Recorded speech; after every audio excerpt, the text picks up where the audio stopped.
복된 소식 아름다운 소리 AM 1590kHz 시카고 기독교 방송입니다.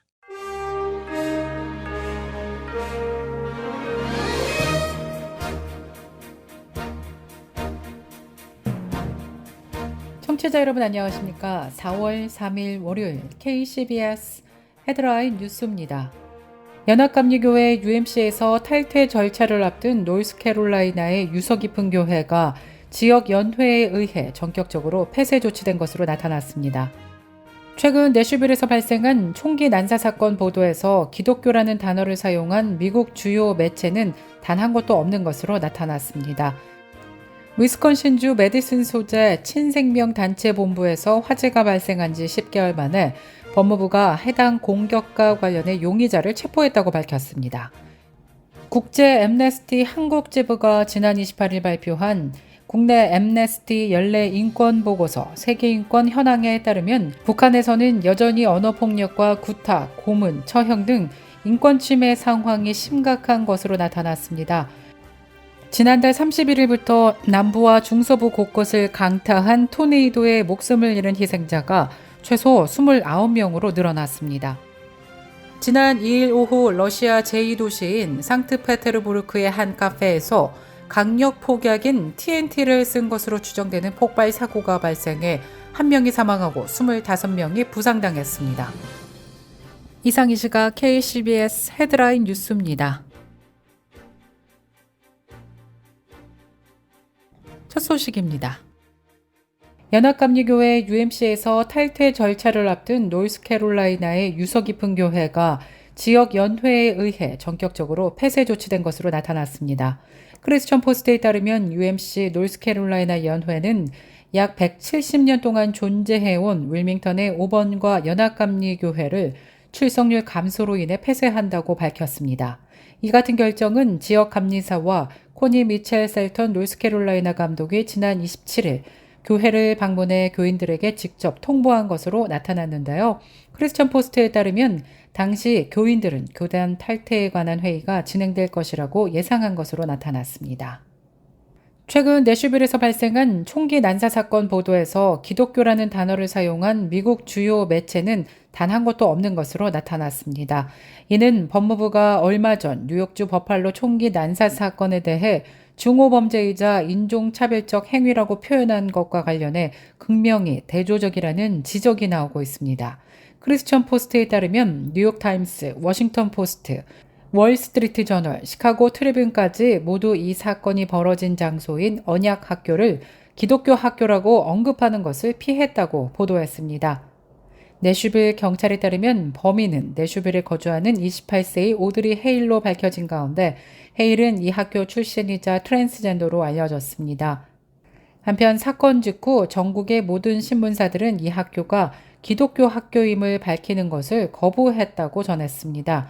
워싱턴 포스트는 내슈빌 학교 총격 사건, 시카고 트리뷴은 내슈빌 학교, 월스트리트 저널은 내슈빌 초등학교라는 제목을 달았습니다.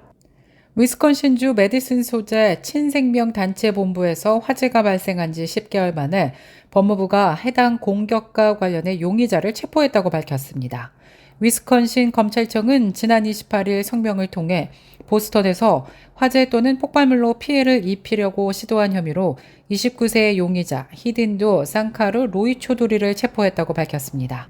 법무부 국가안보국 차관보는 위스콘신 가족 행동을 언급하며 로이 초두리가 민간단체를 테러하고 위협하기 위해 법적으로 금지된 소위탄을 사용했다고 밝혔습니다.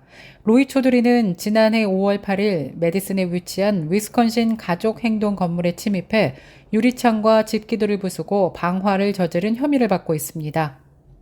국제 앰네스티 한국지부가 지난 28일 발표한 국내 앰네스티 연례 인권 보고서 세계인권 현황에 따르면 북한에서는 여전히 언어폭력과 구타, 고문, 처형 등 인권 침해 상황이 심각한 것으로 나타났습니다.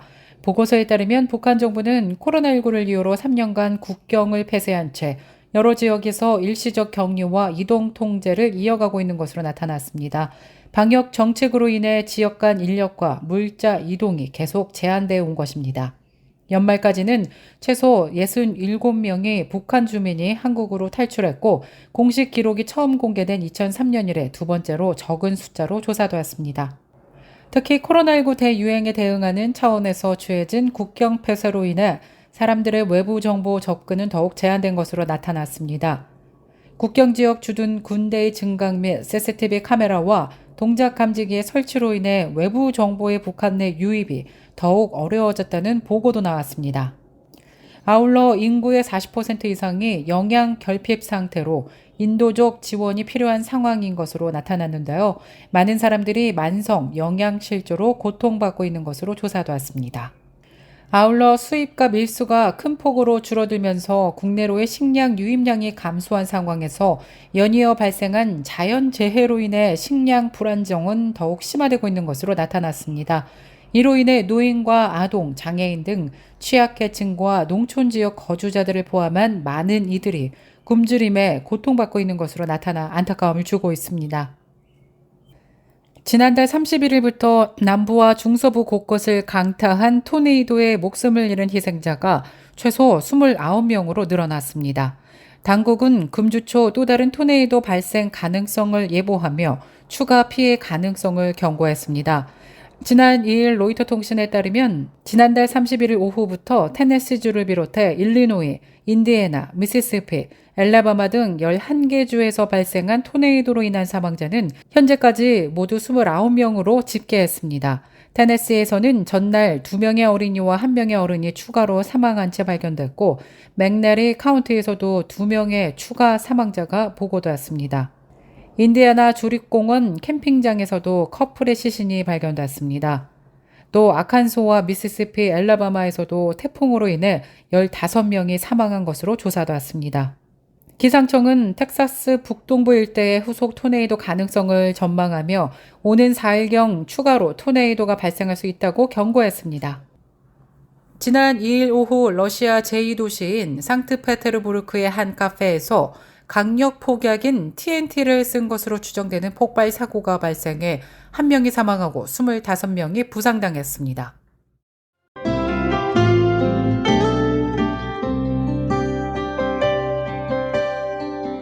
끝으로 날씨입니다. 월요일인 오늘은 하루 종일 구름 끼고 흐린 가운데 곳곳에 비 소식 예보됐습니다. 기온은 어제보다 오르면서 따뜻하겠습니다. 낮 최고 기온 52도, 밤 최저 기온 43도 예상됩니다.